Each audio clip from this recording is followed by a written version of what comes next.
Hello, and thank you so much for joining us for your Ring of Honor post show. It is September 5th, and holy heck, has it been an eventful little week for AEW television. Less eventful here on ROH. There was a lot of stuff that felt a little extra again, but we're going to talk about it all. We don't have Joel and Crest on the other end of this, so it's like they knew we weren't going to have them on the back end of the show, so they said, we'll give them bonus wrestling. But get in your super chats, no humper chats tonight. We appreciate any support that you can give us. This is the little show that could, as I always say, because these are the less accessible wrestling shows, so we have a wonderful supportive group that filters in here. And I got a wonderful co-host, wonderful ROH partner in crime, my buddy SP3. How are you, buddy? I'm doing one of my Mina Shirikawa dances. You got your little, you're shimmying and shaking? Yes, let's do it. I am here on a Thursday with Kate. Always a good time to talk some Ring of Honor. I feel like it was just 2 weeks ago. They tend to do this on pay-per-view weeks where they give us these supersized episodes, which I understand coincides with having pay-per-views. I just want you to keep the same energy that you had when you first got to Texas and give me a show where I see some type of direction in any way. I don't want random matches where I'm like, is this on the card too? Like the last hour of this show, I just kept saying that a bunch of times. I was like, why is this on the card? Like, I like John Silver, but Sure. Why are we doing this? Why are we doing Griff Garrison versus Cool Hand Ange? What's the point? To what end, as Alex Pulowski always likes to say, and that is a proper phrase for this. I'm sorry that I look like I'm in a being questioned in an interrogation room. We're still getting my lighting and decor set up here at the new office now that my internet is actually mostly functioning. So apologies that I'm all shadowed out. Guys, get in those super chats. We're going to talk about it all. I've got hair decisions to make on Friday. If you guys have any thoughts, I think I'm going red. I think I might go redhead for fall. So let me know what you think. Should I stay super Jamie blonde? Hader. I know. Maybe I'm inspired by her. Should I be like in the strawberry blonde family? Let me know. Let me know in the comments. Send in some super chats about what I should do with this mop on my head on Friday. So we're going to be making some moves, but let's dive into this episode of ROH. There was a lot of superfluous stuff, but the stuff that made sense I thought was very, very good. We got to see Lady Frost come back. We got this really great main event. Shibata and Josh Woods locking up again, which couldn't be more Kate's stuff than that. People touching tips in the chat. A noticeable lack of male modeling on the show, but a lot of fun had there. Other than kind of the fluff, what did you think of kind of the more meaningful stuff that we got in this? Did you like where it's headed? Yeah, I liked a lot of stuff, like especially in the first half of the show, and then the bottom half, the last like half hour of the show. It felt like stuff that actually mattered. We got some real matches, like the aforementioned Shibata and Josh Woods, where you can say, hey, these are two guys that can compete with Lee Moriarty for the pure championship, and like kind of like a contenders type of matchup. And then the Mina Shirikawa, I'm the biggest Mina Shirikawa fan there is, so I always enjoy seeing her in the main event with a match that actually got some build to it last week with Taya Valkyrie attacking her, and on this show with the promo they had early on in the show. So I like that type of stuff, and I like the stuff early because we got some beef. If you're not going to have male models touch and tip, we need the new greatest tag team in the Ring of Honor universe, ground beef. Yes, ground beef. Anthony Henry and his second cousin, Beef. That's right. We're going to dive into this. So we are not running late. They are running late. So we're running late because they're running late. This was a very long episode, but some love from Van Twinblade here saying, first, R.I.P. Rich Homie Quan. And second, Lincoln Park is back. And third, holy S. We got 30 seconds till I'm out of that pay window. Or not the pay window, the swear window. It is the pay window, really. Yes. The monetization we can't swear window. So I'm going to give it another 10 seconds so that I can say the swear. Because it's warranted for the angle that we got last night. 3, 2, 1, no kick out. Holy shit! Hangman did the thing. He did do the thing. And one of the most badass looking production shots we've seen in modern wrestling. For sure. Ricardo saying, hello, people, touching tips. Stop the patchwork episodes, please. Yeah, this is 1 hour spread into 2. This is where it kind of hurts that we don't have like an AEW Dark. Because like, there were a lot of really good matches today that have no place being on this episode of ROH. Like, that's tricky. And also, there's so many, and no shade thrown at any of the enhancement talent. A lot of them are fantastic wrestlers, like really good stuff, but there's so many people in the locker room that aren't being used that could be fighting some people that on these kind of more superfluous matches, I'm like, I'm not sure, but let's finally dive into this episode. Please leave a thumbs up on this video. We'll remind you to subscribe to Fightful Select later, but where did my notes go? One moment, please. There we go. We do have, I love seeing Rocky Romero in action against Aaron Solo here.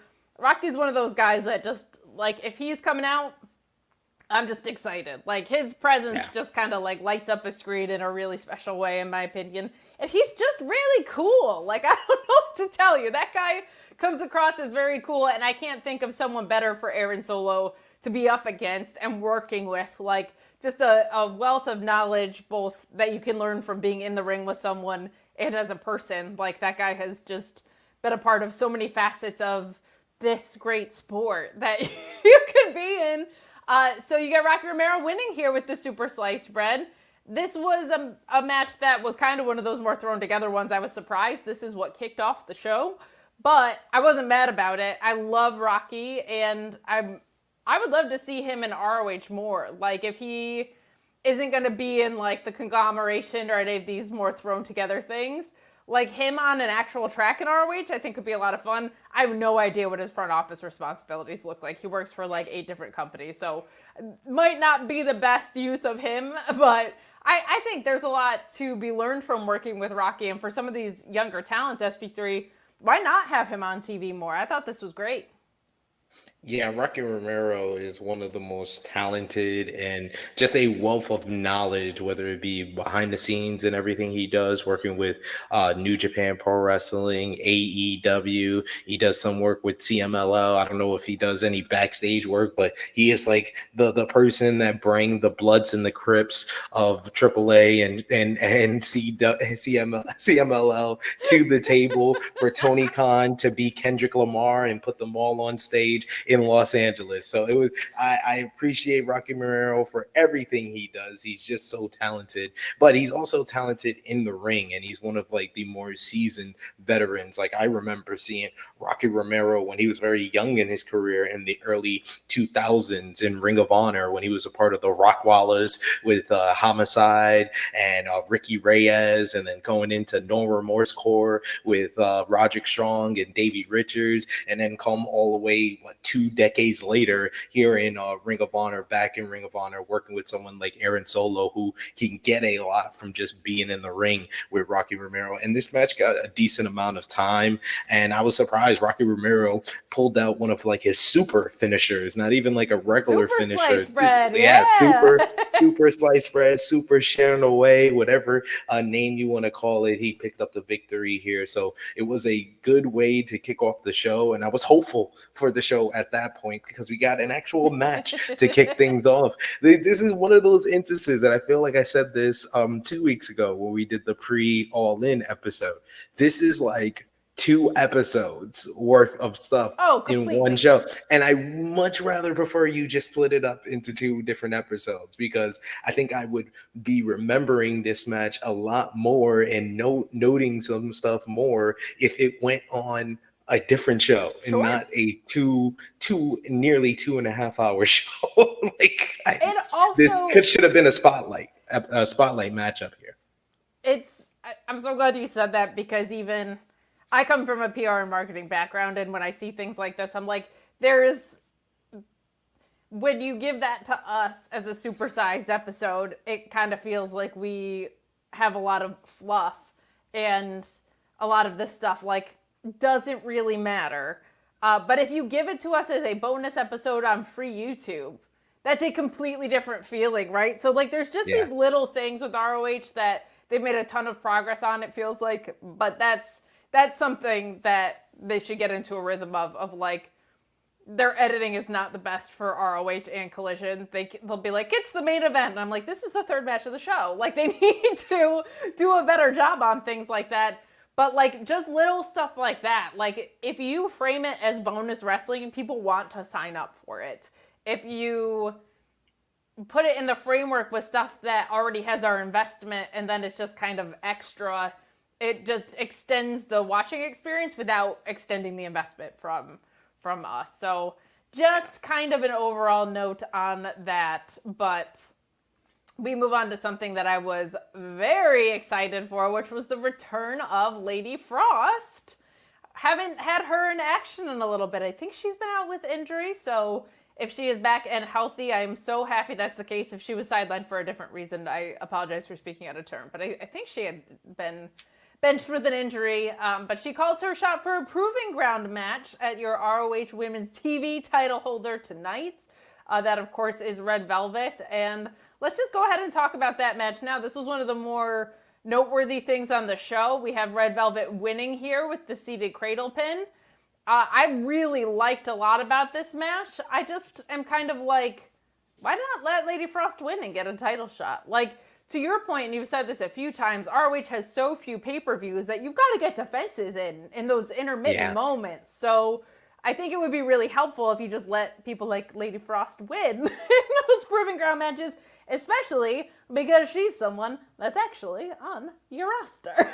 Like, this isn't enhancement. Again, no shade to the enhancement talent because they've got a wealth of really great talent to pick from, especially in Texas. But, like, this is someone we've grown to know and has had some wins on ROH and is a part of the bigger picture. Let her win. Why isn't Lady Frost getting a title defense? We're going to talk about what's in store in a little bit, but I thought there was a lot to like about this match. Red Velvet is just a different wrestler than when she was first showcased in this company. Like, she's fantastic. Lady Frost, her murder gymnastics always makes for such interesting offense, but almost even more interesting defense, the way she gets in and out of stuff. I love watching her perform. What did you think of this match? And are you kind of like, what was with the booking? Let Lady Frost get a W here.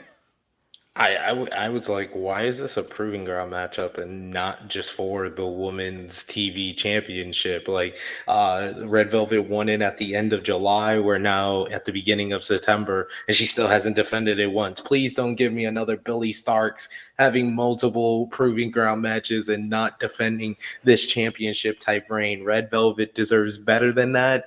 I thought, Red Velvet, I'm always impressed with her improvement and her evolution. And Lady Frost is just so talented, so underrated for what she can do in the ring. There was one instance in this matchup where I wasn't sure what was going on when they did the little kind of like roll over. Yeah, and Lady I hate Frost that spot. I hated it too. Thank you. I always hate that spot. I always hate that spot. It has to be done. There are very few occasions where I like it. It has to be done so extraordinarily well. And it has to be done for a pin, like to do it, and then the person who went into the turnbuckle doesn't really sell going into the turnbuckle, and then they just did it again into the other. I was like, yeah, I never liked that spot. It's not for me. It's not for me at all. I hate that spot. I did not like that, but everything else in the match I did like.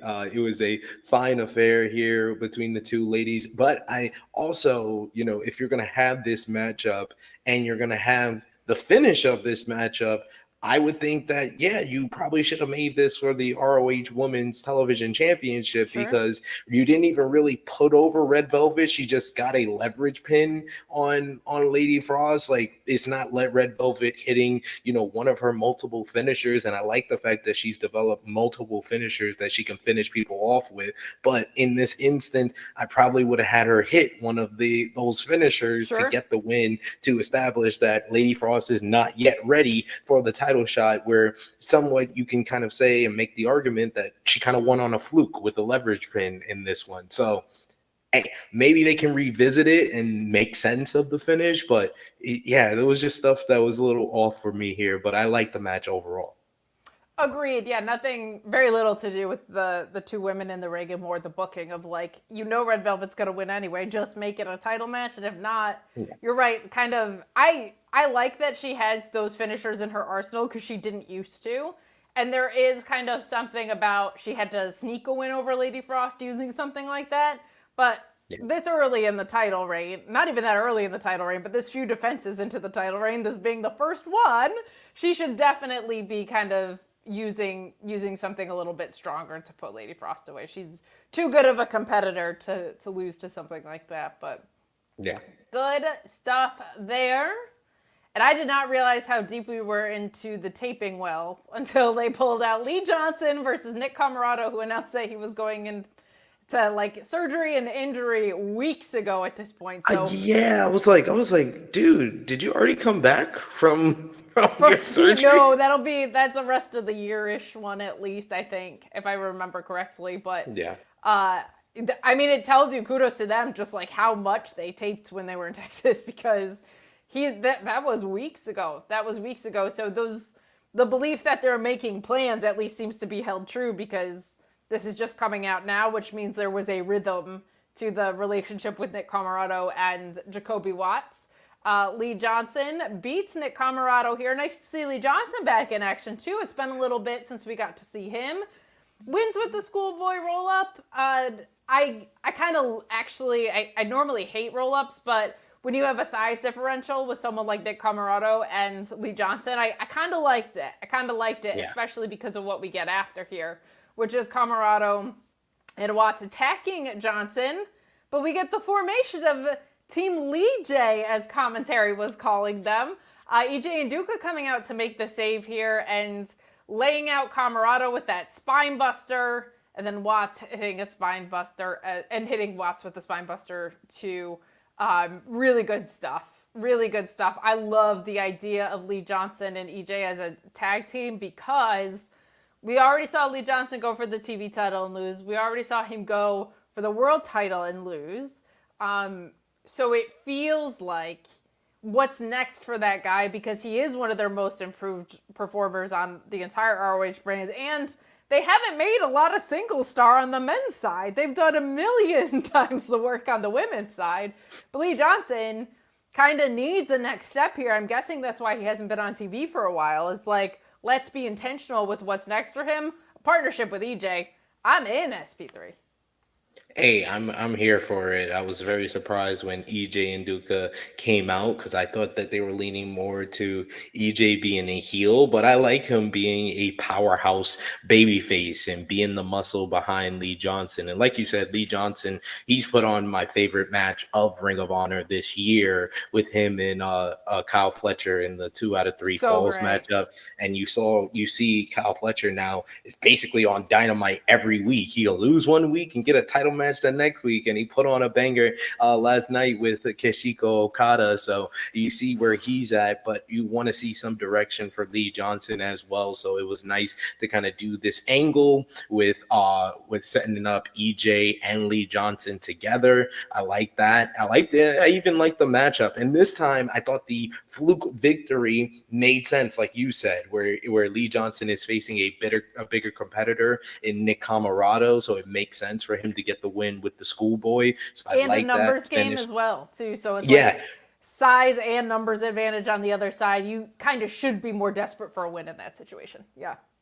Yeah, 100%. I want to see more for Lee Johnson. I want to see him succeed in what he's doing. And I'm looking forward to this Lee Johnson, EJ and Duca kind of storyline that's developing here. And as far as Nick Comoroto and Jacoby Watts, I want to see what they do with Jacoby Watts now that we know that Nick Comoroto is going to be out with an injury. So all of this worked for me on this show.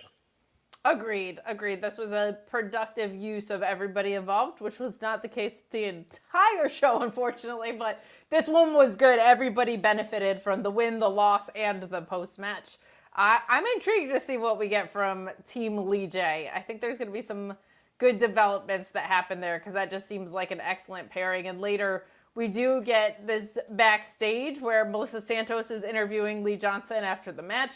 One very nice thing too is like having Melissa Santos as the dedicated ROH backstage gal. Lexi was great, but she was also like involved in stories and doing a bunch of work for Collision. I kind of like that we have Melissa Santos just in the straightforward role, and that lets Lexi like be in Minion School, and then when Dalton Castle comes back, they can rekindle their relationship. But to just have like the straight up the middle interviewer, I think is good. Yeah. But she's interviewing Lee Johnson, and they're saying that they were attacked by two cowards, but he appreciated the save from the judge, EJ Nduka, who says that that kind of nonsense would not be happening under his sight, because he's very demure and very mindful, as we had previously learned. So a good follow-up there, and it kind of solidified that this is a proper alliance, which I liked. I don't know if it'll be a tag team or if they're just looking out for each other, but I dig it. What do you think of that? I prefer this tag team holding the ROH World Tag Team Champions than the current champions. That's all I have to say. I don't want to anger any Dustin Rhodes fans out there, but Dustin, just worry about the 6-man tag team titles. Why don't you? It is an overabundance of real estate.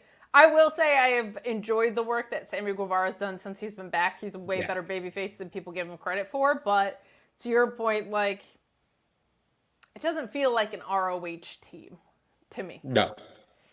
That's why they won the titles on AEW television and not Ring of Honor television. And you want to talk about us manifesting stuff? They're doing on Collision tomorrow, Lance Archer versus Mark Briscoe. How many weeks have I talked about them doing that matchup for the Ring of Honor World Championship? And Tony Khan says, you know what? That sounds like a great idea to do for a Continental Contenders Challenge. We are basically volunteer bookers, is what happens. We are. That's what's going on. We're very powerful manifestors. Still waiting for my check, Tony, but it's okay. You can keep using these ideas. I just want you to use them in the correct fashion, which is Lance Archer gets a shot at the Ring of Honor World Championship. And why don't you've had, Claudio Castagnoli, Chris Jericho, Eddie Kingston, and Mark Briscoe as Ring of Honor World Champions in your stint as Booker. These are all people you seem to use more on AEW than ROH. How about Lance Archer be the one to dethrone Mark Briscoe? Because I know you're not going to use him that often on AEW television. And let us have a Ring of Honor World Champion that is specifically on Ring of Honor.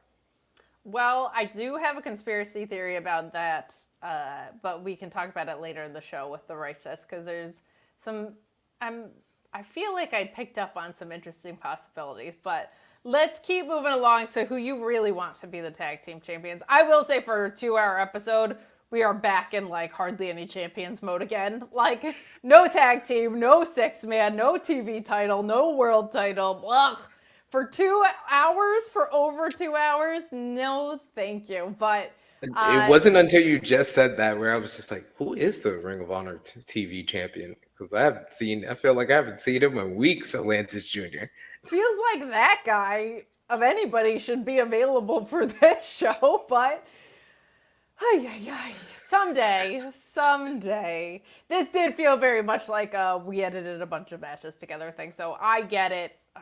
Now that I'm guessing we're back to the live cycles sooner than later, hopefully we get back to these more pared down episodes and not a proper episode plus a bunch of stuff that was in the kitchen sink. But You know what time it is?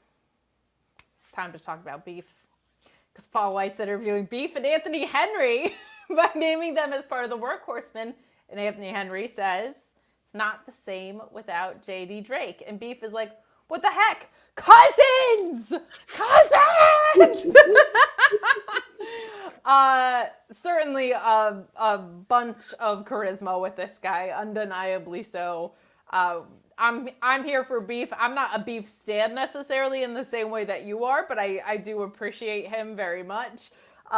This is perfectly fun to do while JD Drake's been out. And listen, JD Drake might not be there, but Henry and Beef picking up a win here with the beef splash. Which for The toad splash. it just sounds gross. Like a beef splash sounds gross. Like I get that his name is Beef and it's a splash, but it sounds great. It sounds like it's supposed to be a dish served at a restaurant, and I'm not here for it, but I am here for this duo. This is perfectly fun. There's guys like Beef and this Return of Fuego and stuff like that I'm wondering if they were just there for like, hey, we have this Texas stint, come to all the Texas tapings, or if they're going to continue on in ROH. So I'm intrigued to see what that's going to look like, but I'm going to turn it over to you because I know you love you some Beef.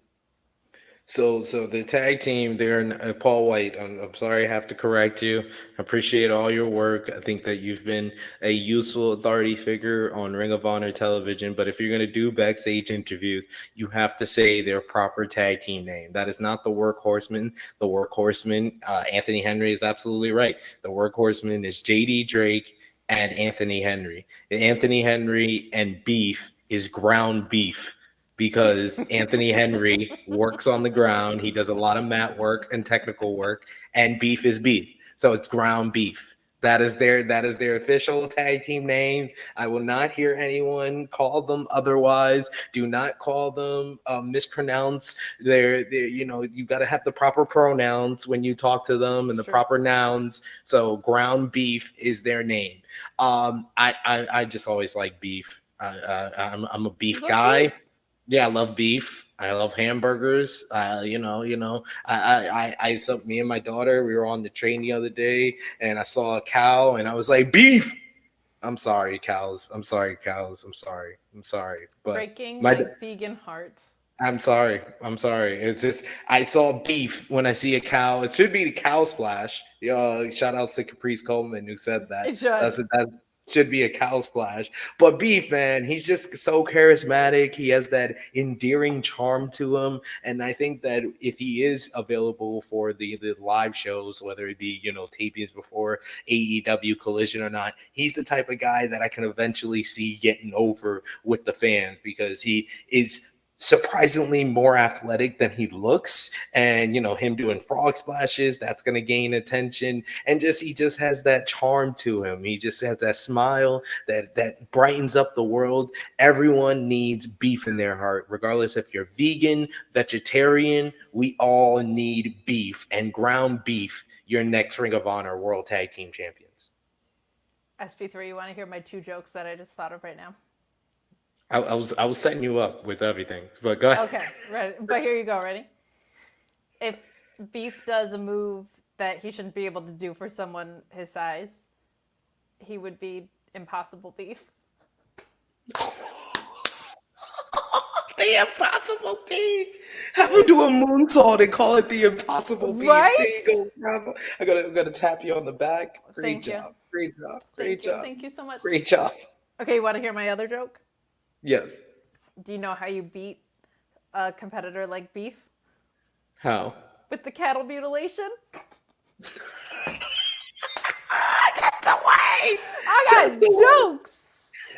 got jokes today. Very well done. We should just stop the show here.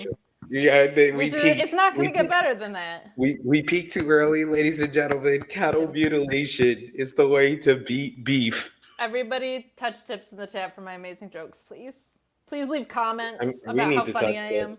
We do. We need to touch tips after that. There we go. A little aggressive with the tips. Yeah, you're roughing my tip right now.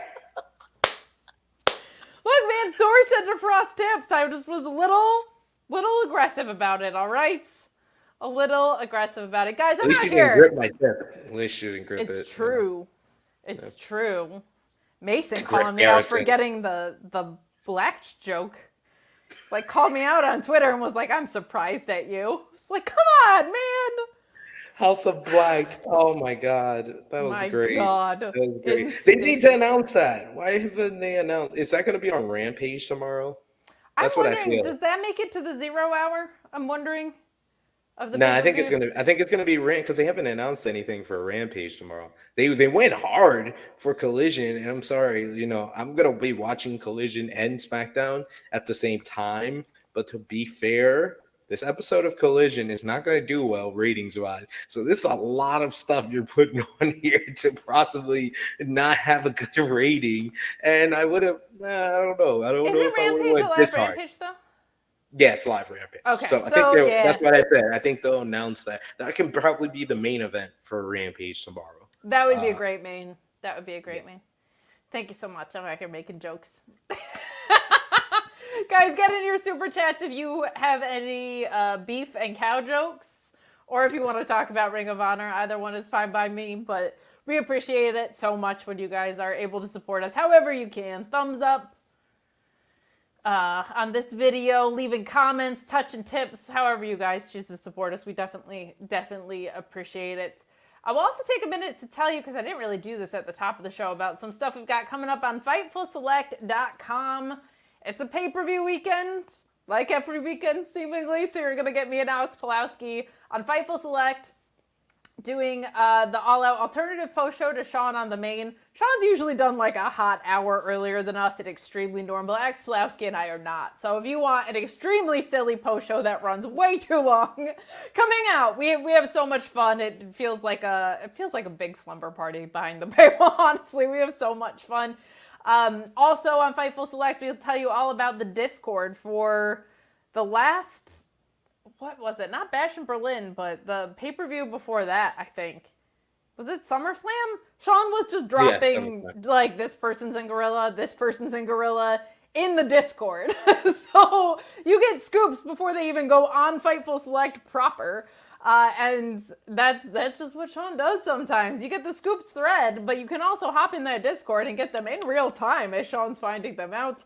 And of course, all the scoops in the land that you could possibly want. Sean works very, very hard. You also get Sean's Q&A show and also an Ask SRS channel on that Discord as well. So much. That Warner deal is very close. Andrew Zarian reported on Beyond the Bell that it is in the contract. The contracts are in the hands of the lawyers, so dotting I's, crossing T's, it sounds like. Fightful Select reported that it looks to be possibly double the deal or more that their original deal was, which is an incredibly healthy sign for pro wrestling in general and AEW.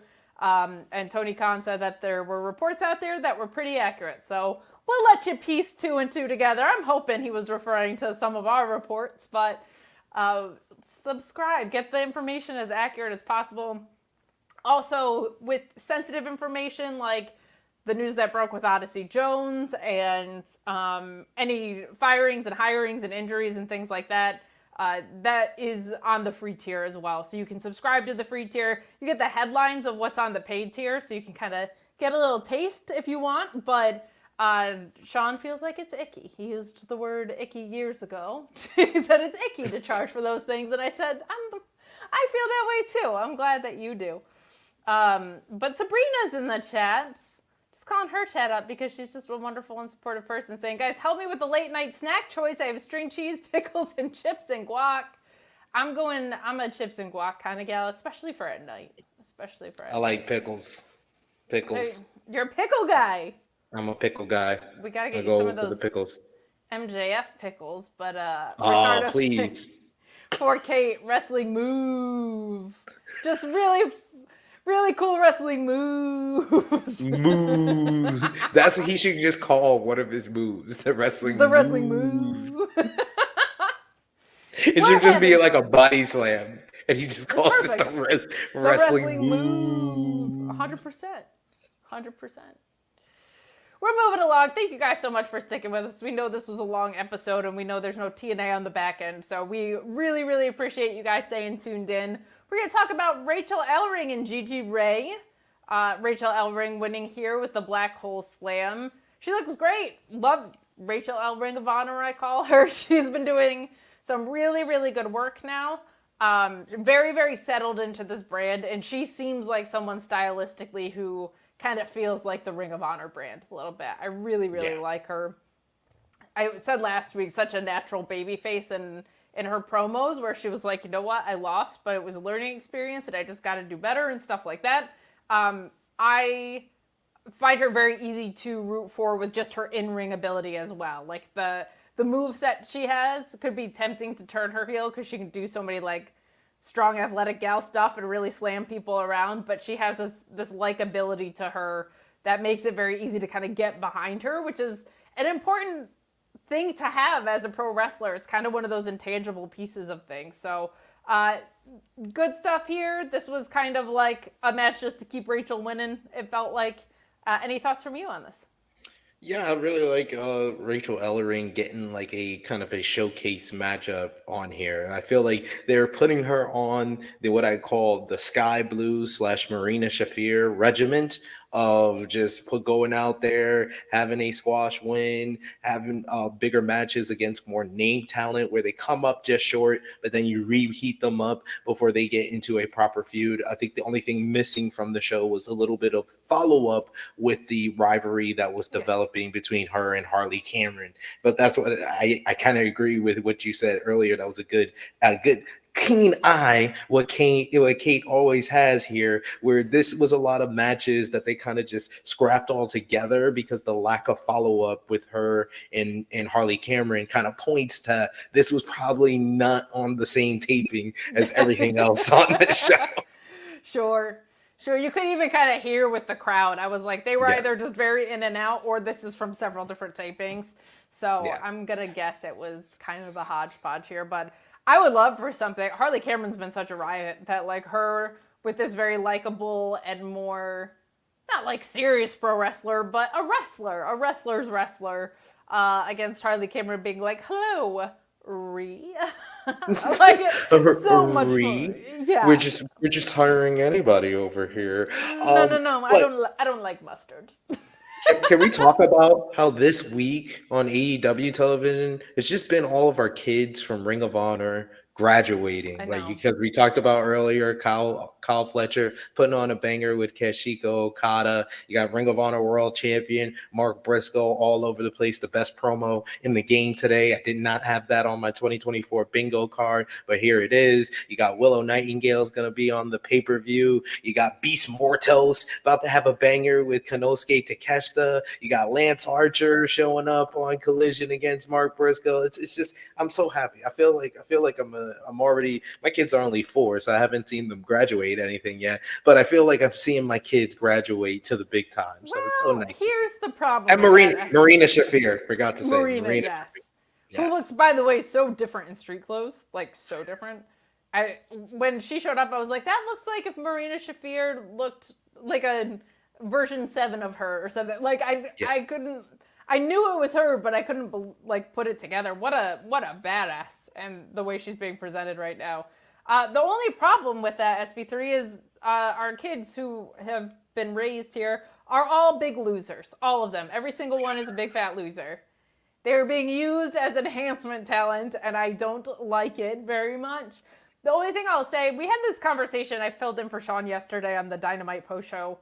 Does it feel like Aussie Open has passed us by? Like, if Mark Davis can return, is Kyle Fletcher just breaking out so much that going back to a tag team feels like a step down? I said it wouldn't if the tag division was what it used to be, because that just used to feel adjacent and not like a step down.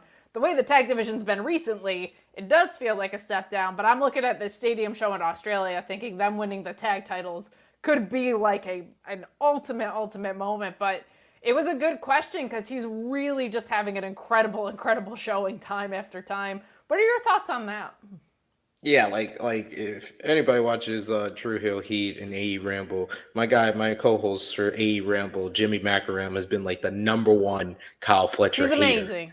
Oh, but he's been a hater. He's been a hater. But even today, he was like, I was impressed with Kyle Fletcher. He was like, Kyle Fletcher is winning me over with his matches as of late. You know, he felt like he outshined Ricochet in his debut last week, and he thought that he got Okada to give a I think we're out of the window, to give a fuck more than a 6. more than a 6, which is record breaking stuff for Okada. Okada on a 0 to 10, if he could get anything above a 6, that means you're talented. And he did that with Okada. Okay. Doing apron bumps, doing bumps on the barricade. Like, he got Okada to wake up and be Keshiko Okada. And Kyle Fletcher has just got that endearing kind of charm and charisma to him. But I will say, I think for like the next year, if he's just a single star, he is going to be a jobber to the more main event talents like your Okadas, like your Will Ospreys, like your MJFs, like your Swerve Strickland, the guys that he has lost to already this year. I think he just would continue to lose to those guys. He would eventually become like a TNT international champion, but Aussie Open is one of the best tag teams in the world. And if Mark Davis can come back even to 50%, 60% of what he was before, Aussie Open would immediately bring some energy and bring a boost to the AEW tag team division, which I think I have hopes that we will be on the other side of next year and being like, hey, yeah, AEW tag team division is back. Because you still have the Young Bucks. If they decide to wrestle, hey, they're wrestling on back-to-back pay-per-views. So, hey, got to put my hands up. That's more than they were doing the past 6 months before that. So back-to-back pay-per-views. You got the Blackpool Combat Club, Claudio Castagnoli and Wheeler Yuta in the tag team mix. You got FTR and GYV, the Grizzled Young Veterans coming in. And Aussie Open would give us another great tag team to put in that mix where we can get the tag team division back to somewhat of stability once again. And I think that they would be a stalwart and future AEW World Tag Team Champions a lot faster than Kyle Fletcher would be an international champion or TNT champion. So I don't think it's a regression back, even despite this current state of the tag team division. I think it's better for his career to be in Aussie Open for a little while longer, because in the next 2-3 years, he is going to be a top star because he already has the look. He's gotten more mass on his body, but he's still 2 to 3 years away because of all the other talent. And I haven't even mentioned Konosuke Takeshita. He's not even the best guy in his own stable. Konosuke Takeshita is the best guy in the Don Callis family, and he's months, weeks away from breaking out and becoming a champion in AEW, in my opinion, after what he did in the G1. Whereas Kyle Fletcher, he still needs time as a single star, but in the tag team, he can immediately be the face and a champion almost immediately when Mark Davis comes back. I agree wholeheartedly with pretty much everything you said.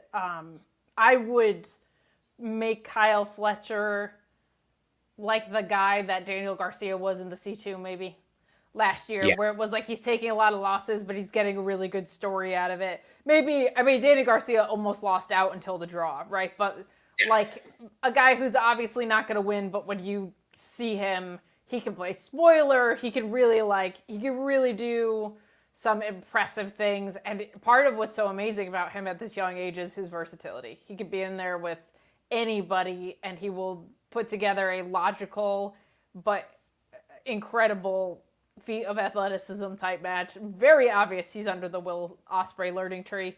Sorry to use the learning tree. Ugh, gross. I need to, in those show's senses, over. I need to go shower. I'm out of here.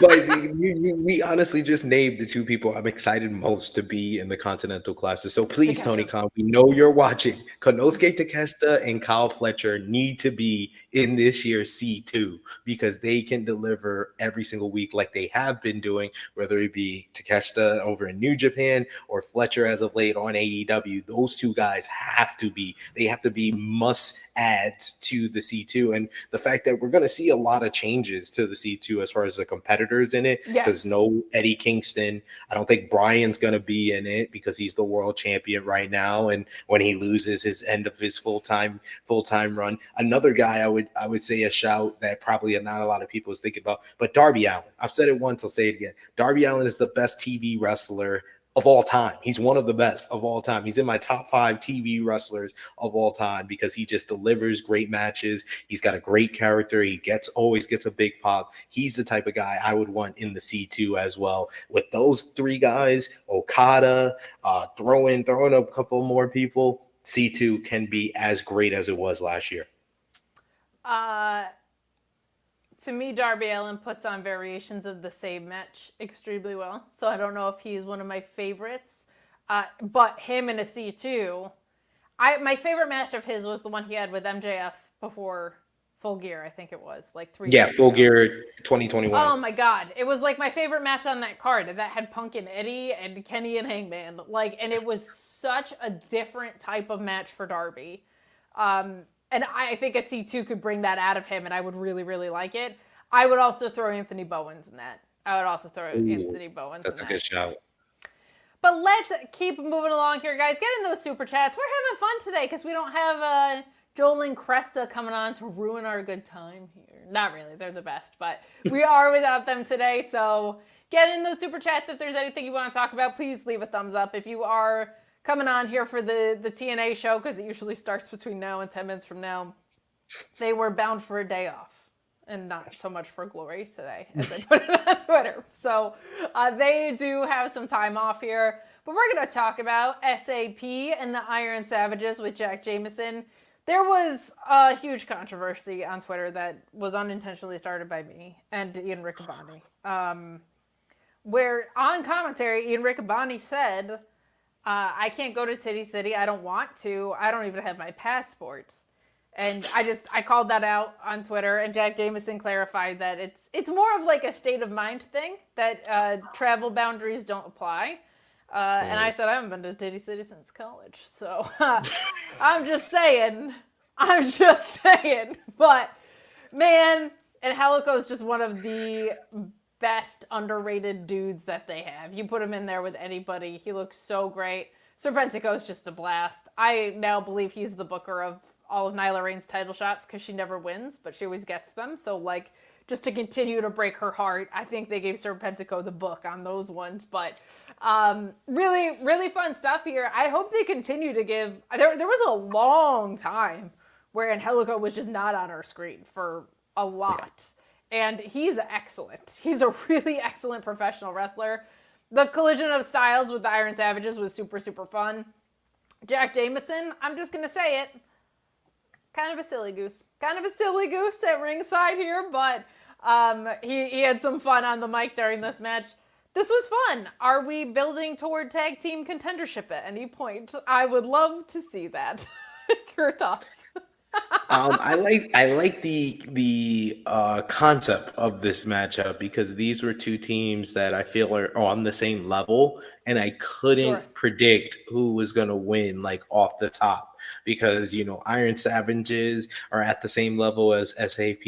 SAP, we don't always see them get victories, but coming off of the really good performance that he had against Lee Moriarty, I was like, yeah, I'm gonna root for them in this matchup. So it made for a fun viewing experience. Just how Angelico and Serpentico work together, doing the dives to the outside, using their speed to keep the bigger competitors on the back foot, and then Angelico with his finisher, that twisting into the twister of the legs into the ankle lock. It just always is a great finisher to see, and the fact that it didn't work out for him against Lee Moriarty, with Lee using his final rope break to break that hold, and then this week he got it in the right position where he got the victory for his team. So well done on improving from last week for Angelico, and I like SAP picking up the victory here, and I wouldn't mind SAP getting into title contention. Like I said, SAP, just like Lee J, I'm all here for them being the Ring of Honor World Tag Team Champions over our current champion. Sorry,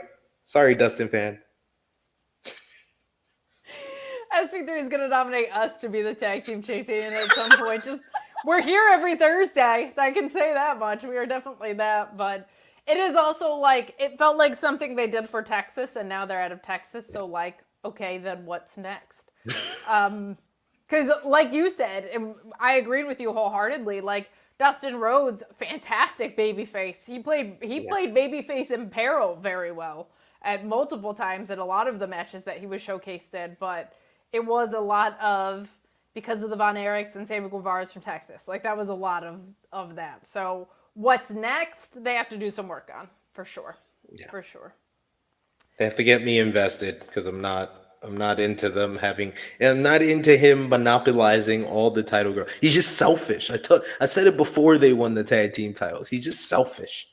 He is very greedy. Very greedy. You know what? For on all sincerity, let them hold the 6-man belts until he retires next year at All In. Like, assuming he's going to retire at the stadium show and All In. Like, if they're doing actual work with them, let them have, like, an all-timer run that nobody gets to have at this age and really make something out of the 6-man division and have a huge payoff. But don't also monopolize another multi-man belt in that time. Like, I actually would love that. That would be a really cool use of Dustin Rhodes, where it's like he doesn't have to defend all the time, but he defends once every 6 weeks with the Von Erichs or whatever. Sign me up. That would be fun as hell. Just don't take up so much real estate on the show. Let it build to Dustin versus Mark Briscoe for the Ring of Honor World Championship at All In Texas next year. I mean, they'll probably do that. Now that you said it, you probably. I said it. I put it. Damn, I manifested it. Damn. We're moving on to Lance Archer and the Righteous.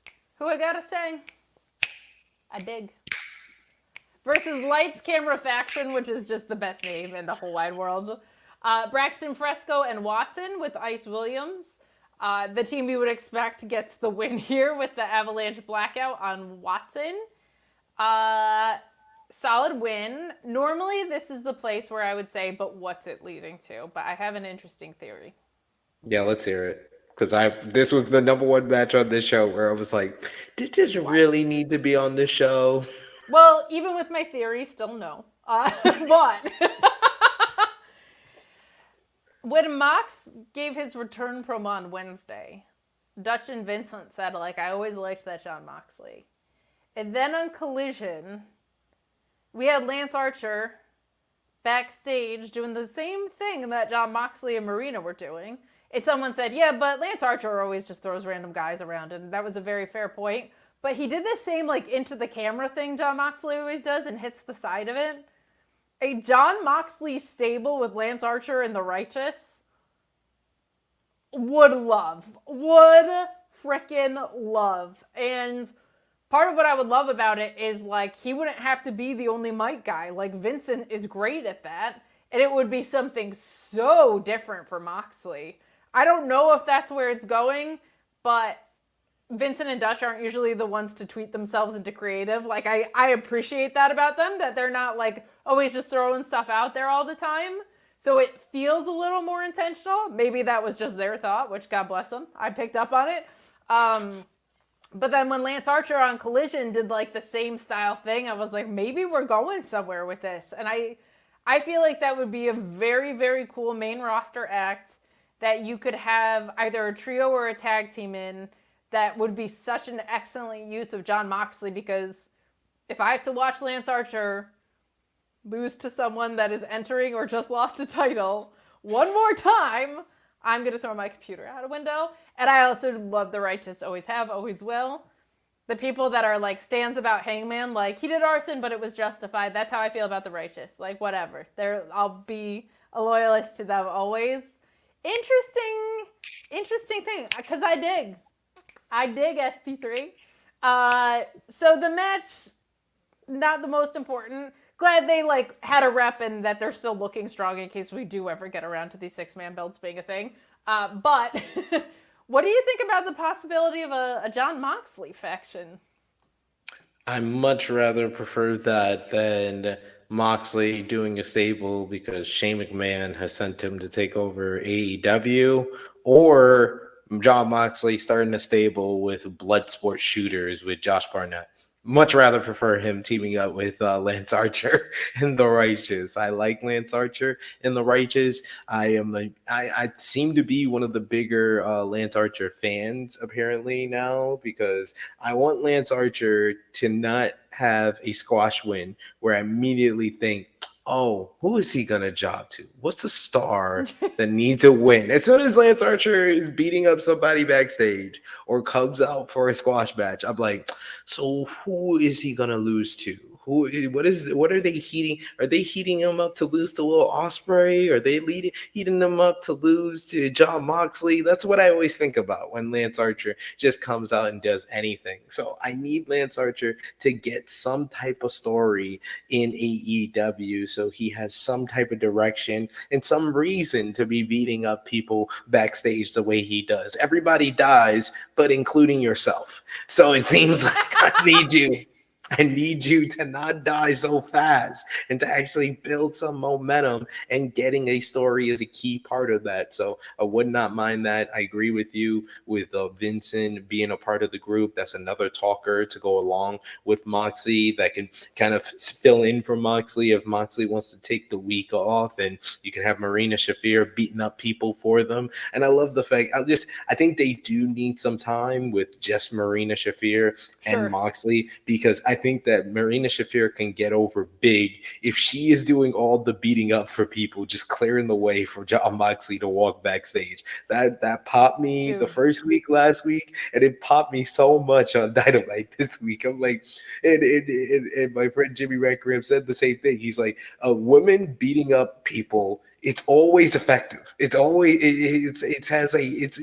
you can give me any woman and they get over with just beating up multiple men. It doesn't matter who the men are. They could be inconsequential staffers backstage, but it just gets them over and makes them come off like a badass. And Marina Shafir, being a former MMA fighter, I think it just works with her and John Moxley, because we know John Moxley is a badass, but the fact that he has her doing all the grunt work and beating up everybody, it's going to put her over, and you just have to do it more and more for a couple of weeks. So I don't want it to be rushed if that's the goal and that's the direction, them teaming up with Archer and the Righteous, but I would like some maybe teases, and I want to this conversation between John Moxley and Darby Allin. I thought Moxley did a good job of putting over Darby Allin, and I wouldn't mind him being like, I got some people I've been also wanting to talk to. I got a big Texan. I got some weird guys I want to talk to. So John Moxley is building up intrigue into what his direction is. And also was a good sign is when they asked Bryan Danielson about what's going on with John Moxley. He completely ignored the question. Great job. Great job. Oh my God. So there's two things that they need to clean up on that. One, they really need to clean up the fact that the last time Pac was with these guys was Blood and Guts, and he just pieced out on them. Like, no acknowledgement of that whatsoever. And also, John Moxley's just not in the Blackpool Combat Club, and Danielson skated by it. If that's not intentional, that's kind of egregious. If it is intentional, I'm intrigued to see where the story goes for that.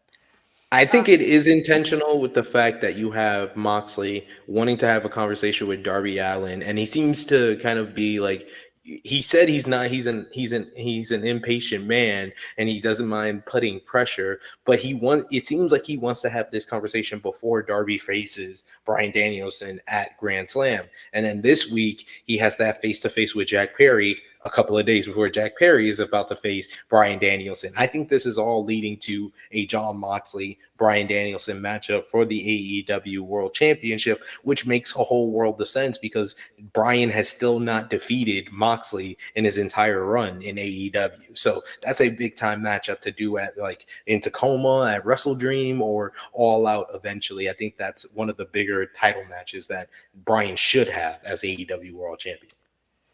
There was a moment on Wednesday, to your point about Marina, where Mox went to go kick someone's ass, and she, while making eye contact with the person she was going to beat up, just put her hand on his chest.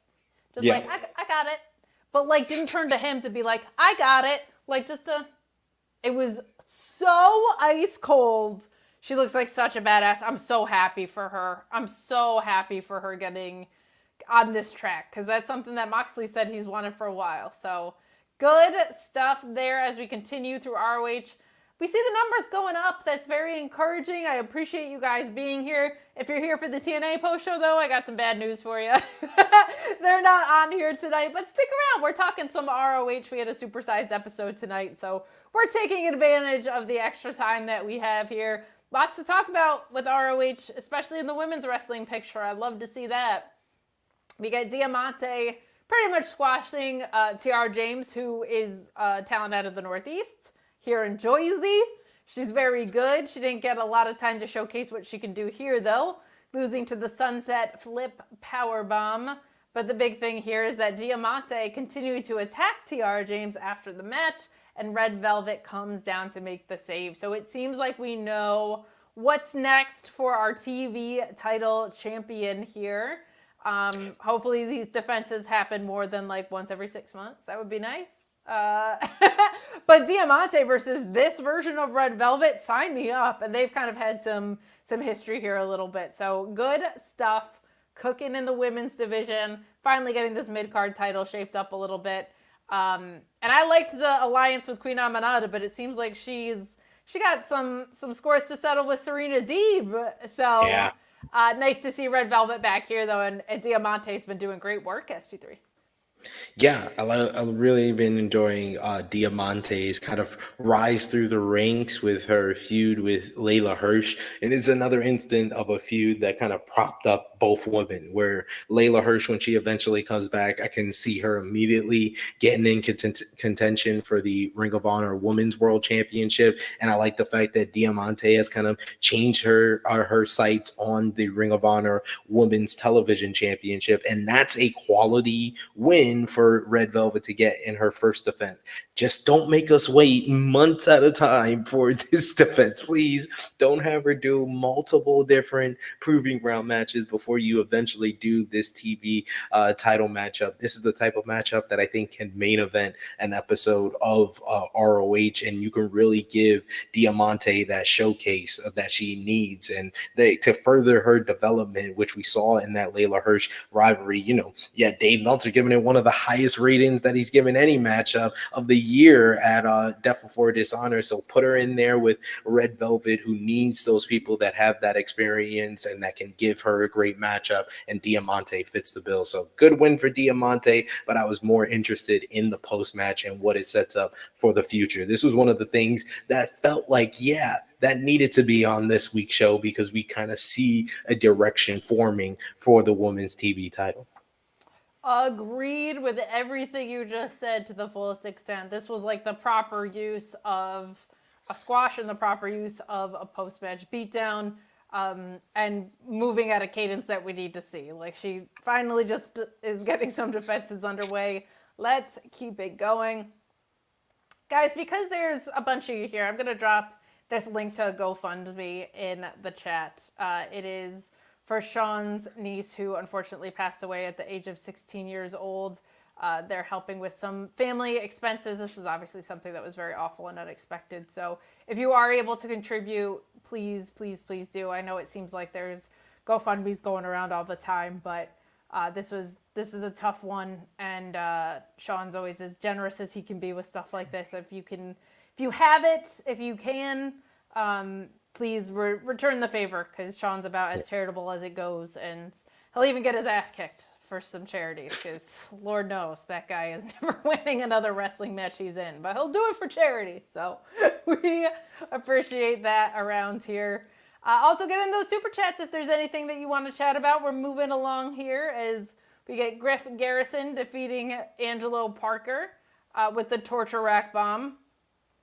I said on Twitter, and I've been saying for a couple weeks here, like, Griff Garrison has all the parts.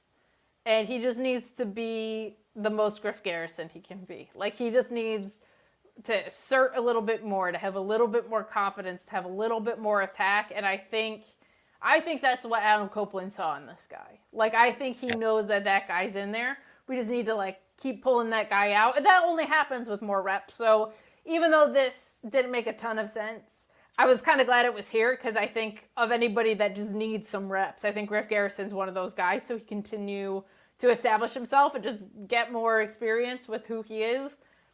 I don't know what it says that I like Maria's boys separate more than I like them together. Unfortunately, but like, I like them better in singles. I kind of felt that way about Cole Carter before they joined up, but maybe it's just because they get to stretch their wings a little bit more as far as what they could do, but this did not need to be on the show, but of the things that didn't need to be on the show, I'm kind of glad this one happened, because I think he just needs more wrestling matches under his belt. Yeah, and Maria helping him get the win with her boot, Of with her course. very well timed boot, threw one boot over the Griff, got a distraction, hit him with the other, straight mollywopped him with the other boot right to the head. Cool hands was seeing stars. He was probably seeing visions of his baby with Ruby, and then he went right into the torture rack bomb by Griff Garrison, and a good shout by Ian Riccaboni bringing up Sid Vicious using Yes. that move. The late great Sid Vicious. Sid's got to stick together, like I said last week. So shout outs to that. That's So right. good call there. And Griff Garrison, yeah, I agree with you. He does need more reps, but he also needs more like backstage segments, like the gripping Yes. tips. We still haven't got a follow up from that. That was a good Follow segment. up. We Follow got to up with our follow grip up. and tips. Gripping tips. We want to learn if he's learned tip etiquette from Maria. We should have how they used to do the minion and training vignettes. Have us vignettes of Maria giving him tip etiquette courses. Or was he like intentionally countering? Is he the only guy to properly counter the tip touch? Who Ooh, knows? Like maybe it was all very calculated and intentional, but could Meet be. Nervous saying, "Hello, bros. There's a guy called Beef. Will Hobbs was backstage at Dynamite. Where do we stand with Meat Mayhem asking for a friend?" Well, we had a lot of really good meat jokes earlier in the night. I say about my own jokes. That was a little arrogant. But I made some good. I felt like they were good. I felt like they were solid meat jokes for Beef's match. So you gotta rewind about a half hour, I think, and you'll land in the sweet spot of all of our meat talk. But Will Hobbs looks jacked. Like he posted a Twitter picture, and I was like, he has been in the gym. It turns out, not that he was not jacked before, but when people go away on it, like when Randy Orton came back, you were like, you put on 40 pounds of muscle mass. Who knows how some of these guys do it, but We call it the regardless, AJ. We call it the AJ Styles vitamin package. that is, Vitamin regimen. it's not bad. It's not bad, but Hobbs looking great back there. I'm excited for some of our meat roster to be back in action. Takeshita was in Japan. Will Hobbs has been injured. Miro has been in witness protection or something. We have no idea where that guy is, but we appreciate our meat men. Hopefully, we get meat mayhem sooner than later.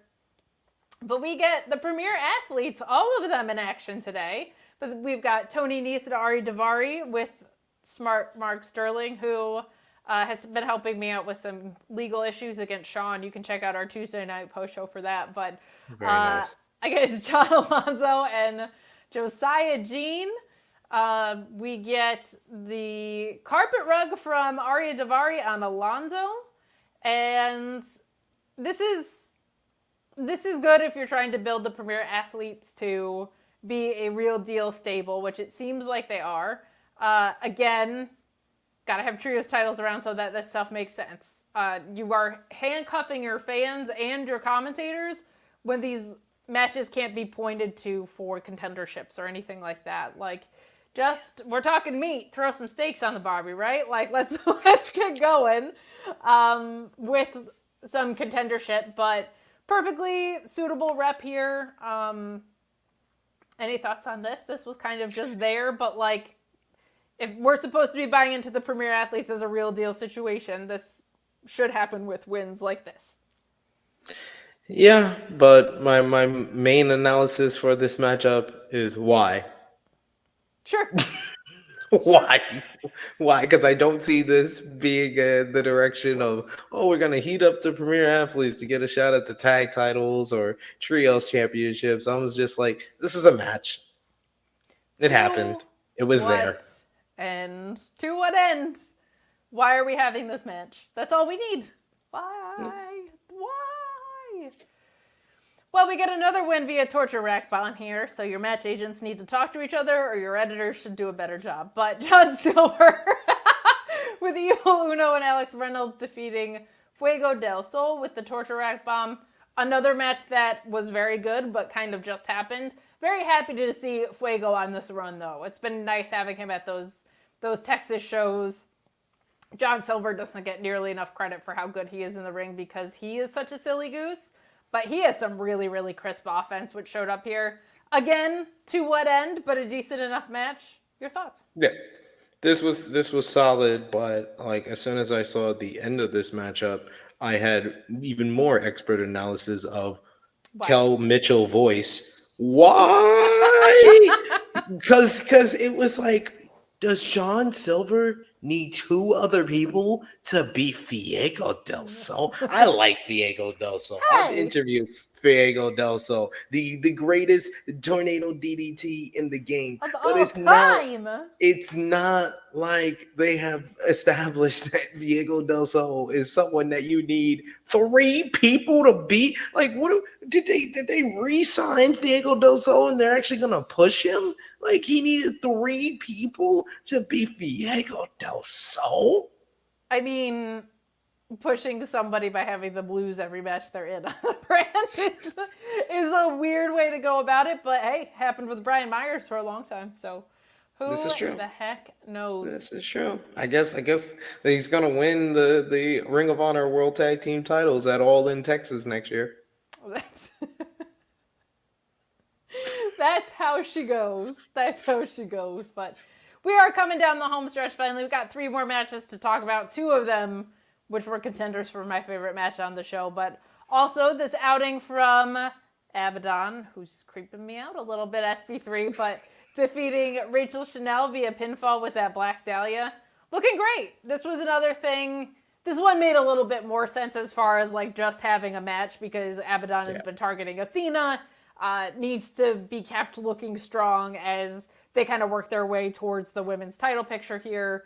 They look great in everything that we've seen from them so far, and I'm glad that even though the title shot might be just in time for spooky season, we've seen a lot more of them on on ROH television. It feels like they are still negotiating, but have found a lot of ways to make the character work in ring.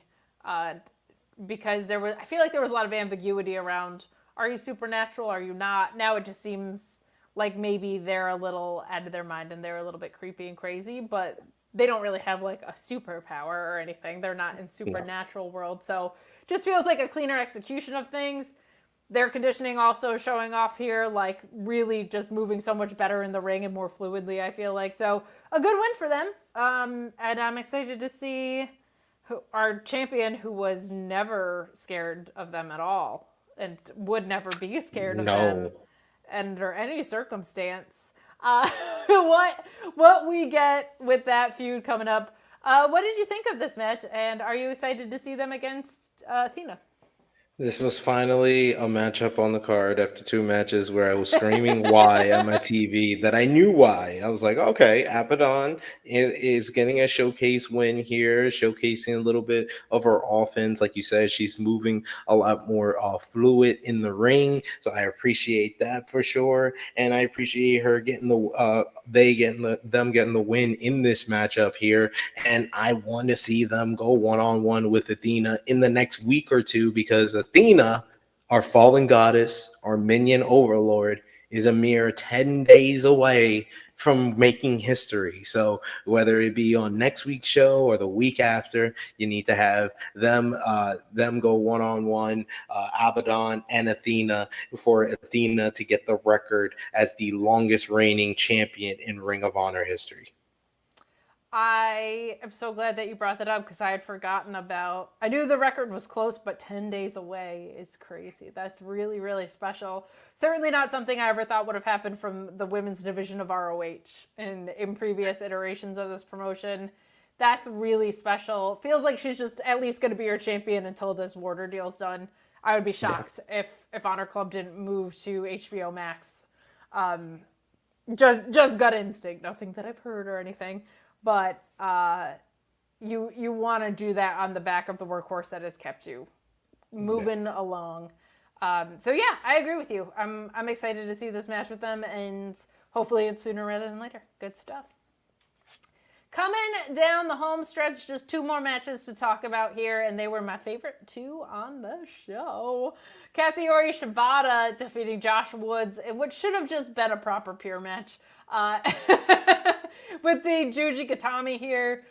Oh my God. I think people are starting to see what Josh Woods can do, and it's warming my heart because this guy is so skilled and such a special and unique wrestler. Like, there's not really anybody that's quite like him. I don't know of any kind of techers that are like this powerful right now, and doing work in this way. He's like, if to me, like if Tom Lawler had like 40 pounds of muscle on him or something. Like, and Tom Lawler's not a small dude, but Josh Woods, the technical beast, couldn't be more aptly named. Like, it's incredible the work that he can do. I'm so glad they revisited this pairing. I'm hoping we're getting another one out of this, except for the fact that Josh Woods lost the first two. So I don't know. There's nothing calling us to the third one, but if they can find a way to get us there, they should. I wish this was a pure match and they were building toward pure contention and there was a division proper for this. But no complaints other than that. This was fantastic. Shibata, man, just obviously an incredible wrestler. He's the wrestler. But like all those moments where he lets things breathe are so powerful, and they're even more powerful with a guy like Josh Woods, where he'll just like kind of take a second and reorient, or be like, he got me there. Like, you can kind of read that stuff on his face, and it really adds storytelling to the match. But what were your thoughts on this?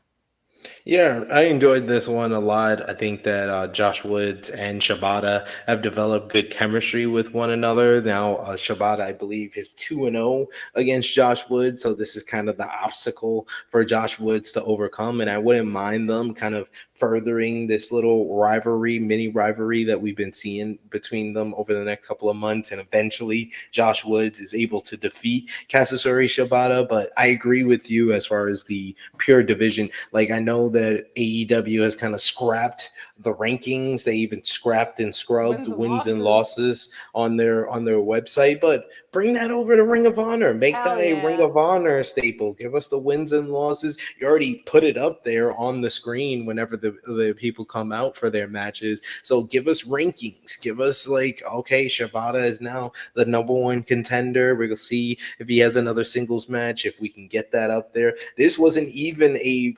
legitimate pure rules matchup because we had no judges on the stage, but I want it to kind of be like that they make it the pure rules for these type of matches, and then the winner moves on to face Lee Moriarty for the championship. Because Lee versus Shibata, though, maybe it's a long-term thing, because that is the type of matchup I could see at like a final battle at the end of the year. You build up Shibata on Ring of Honor television while still making sporadic appearances on AEW before you do a Shibata and Lee Moriarty matchup for the pure championship at the end of the year. So if that's the way you're going, or you're listening right now, Tony Khan, fine by me. That's fine, of just putting this match out here for now. But Josh Woods had a good showing. Shibata is always awesome. And Shibata, man, he got a huge pop in Kurgan Hall this week, going up against Minoru Suzuki for that Takayama show. I only saw his entrance with the big pop. I still have to go watch that matchup between him and Suzuki. If you're able to, I would recommend it, because it was so much bigger than the present day match. Like, it just felt like an entire era was having a match. Like, it was so special. It was really, really, I was unexpectedly emotional considering it was the wrestler and a murder grandpa. Like, I couldn't believe how affected I was by it emotionally, but it really did feel like this is like decades of Japanese wrestling, just like going at it. It was really, really cool. That whole event was a special one. But Dex Baker with a question that I wish I could answer. I've noticed that only established guys have won the ROH championship in the Tony Khan era.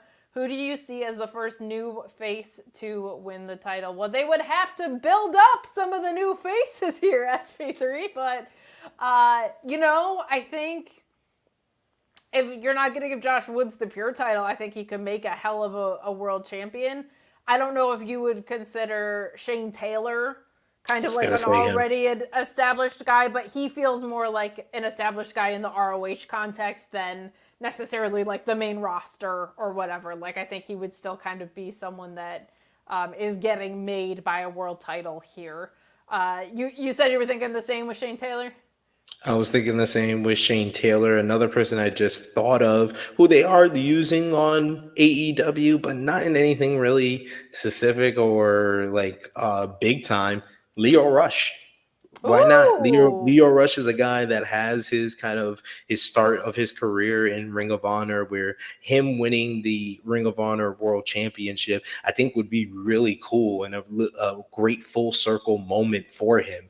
I just love Leo Rush and I want to see the most for him, but I think that he has a higher ceiling being a main eventer and a Ring of Honor World Champion than he does of kind of breaking out and becoming a champion on AEW. So if you wanted to pick and choose a guy who's still young in his career, but you can kind of build Ring of Honor around, Leo Rush would fit the bill to me. Love that. And I would also say, I think a Wardlow TV title run would be really cool. If they don't know what to do with this guy on the main roster, like he was one of their most over baby faces at one point, like at all. Yeah. And then they had like all that stuff with Hobbs. It didn't really click in too well. And the entirety of the Undisputed Era was just not great. I feel like a TV title run for a guy like Wardlow, because to me, TV titles and big card titles in general are prone to more defenses. Like him being able to squash some people and then have real matches against some people and then world title matches against some people. Like that's a great way to grow someone up, kind of. And I think that could be really, really fun. I've been saying for years that I would love a Ricky Starks TV title run in ROH, but they'll never give that to me. So No, it doesn't seem like that's happened. Whatever happened to Kyle Fletcher getting a rematch against Atlantis Jr. for the TV title? This just reminded me, talking about the TV title. They had said that match was going to happen, but it does not seem like it is because Kyle Fletcher is so far removed from Ring of Honor, and it's only been like 2 months since he lost the Ring of Honor TV title. he was like, I only hang out there if I'm a champion. Sorry. Yeah. He's like, deuces, guys. I'm gonna go have banger matches on Dynamite on Wednesday. That's it. But we are at our main event. Last call for super chats. If there's anything you want to talk about for tonight's show, some people in the chat were asking, and my apologies. No TNA show tonight. That's why we blew the light, as I said in the chat. We're going to overtime because this was a 2-hour episode and we have some breathing room too. But I loved our main event. Man, Mina Shirikawa, and it's not just because she's out there doing this. Like, she has a fantastic... Look at you. You can do the whole dance? Do the whole AZM dance. Oh. Look at SP3.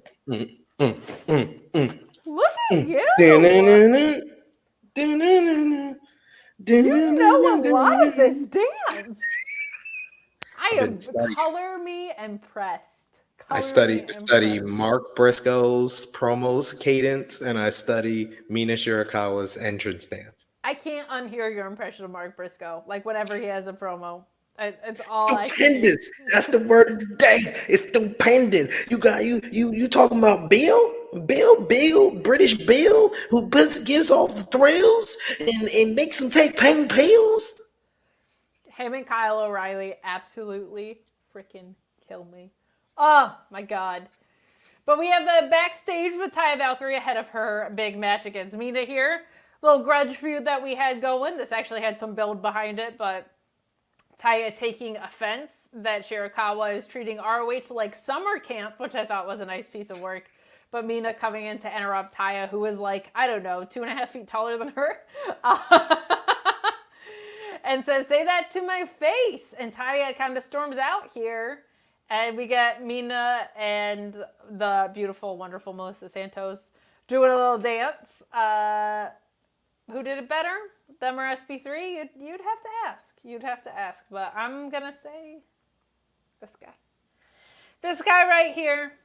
But Mina versus Taya was a blast. What did you think before I get into my thoughts here? Oh, I thoroughly enjoyed this one. Just kind of Mina using her technical ability and going after the leg. She's very much like a female Hiroshi Tanahashi, just with the dragon screw leg whips, how she focuses on the leg and does the dragon screw through the ropes like Tanahashi as well. So I always enjoy the way she works. And that one where she did it when she was on the apron and did the dragon screw, and you could see Taya's leg like buckle underneath her. That was like, I was like, damn, that's a vicious looking dragon screw. And I liked how Taya worked the matchup, kind of using her power and her size advantage and just bullying at times. Honestly, she had me convinced at one point when she was going for the road to Valhalla. I was like, are they gonna have Taya beat Mina here? But Mina kind of fighting out of it and then eventually getting the figure four. And I like the fact that they have made the figure four, and especially against someone bigger than her like Taya Valkyrie, the figure four is kind of the finisher that she can put on anybody instead of going for the glamorous driver. So I thought this was smartly worked, and this was by far, in my opinion, the best match on this show. Yeah, I loved Shibata and Josh Woods just from a stylistic standpoint. That stuff's always going to be my shit. But from like a big match feel and the work that these women put on, this was match of the night by a long shot for me. I really, really liked what we got here. And to your point, the in-ring story was super clear and I loved it. Like, there was all of this incredible work being done by Mina. And I loved watching the annoyance just start to build up on Taya's face of like, I'm bigger than her, I'm stronger than her, I should be kicking her ass. Like, you could read that all over her. And I loved that. This was such a great match. Mina is excellent. Taya feels like, I don't know, just a different wrestler than when she came into this company. I've said it a lot. And she was pretty damn good to start. So getting to see her flourish here in ROH has been just awesome. I really, really like what we've been getting out of Taya. She's always had the charisma and the star quality and the look.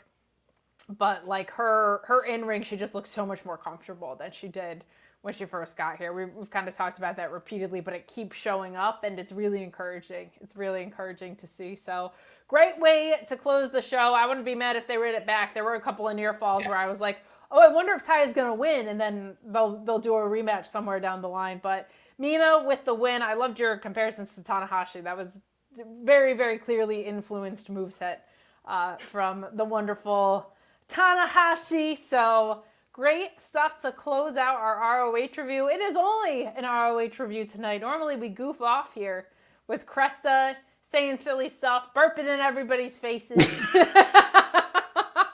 And then we're also like, Joel's here. But they've got the night off tonight, so we are going to close the show. But because we're doing that, I could actually let you plug stuff, SP3. Anything you want to plug? Not my tips. You can follow me on the Twitter machine at True Hill SP3, and go over to the True Hill Heat YouTube channel. I'll be live tomorrow, 1:05 p.m. Eastern Time, with our AEW All Out 2024 preview. I'll be joined by Joe Holbert of the Late Night Grin and Happy Wrestle birthday to him today. Yes, happy birthday to Joe Holbert. Happy birthday to my missus as well. It was her birthday today. Well, yesterday where I'm at, but yeah, you know what the deal is.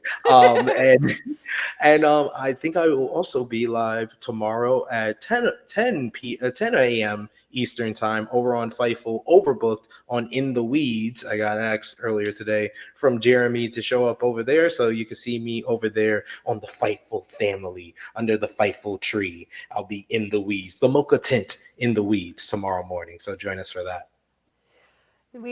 We are the workhorsemen over here. Okay, you got me and SB3. Couple of programs. We run to the grind, not from it. You're damn right we do. We do not fear the grind. We run right into the grind, which is why we are perpetually tired. But a couple of programming notes from my side as well. I'm going to be at Grand Slam, so if you're going to Grand Slam, please hang out, say hi. Sean's coming in too, which will be super fun. I've gotten to hang out with my own boss like twice in my life, so very much looking forward to being able to watch the wrestling and see him. And if you're in New York, if you're going, please don't hesitate to say hello. I will also be on the Dynamite post show next week as well. I'll be there with Alex Cardoza and Alex Pulowski again.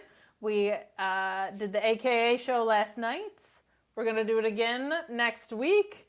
The first time we all got together, there was arson. I don't know what what to expect next week for the fallout from All Out.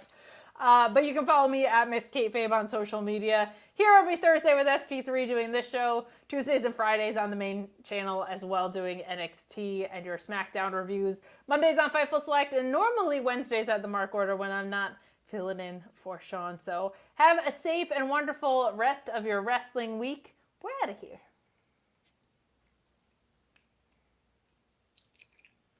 No, we're not out of here.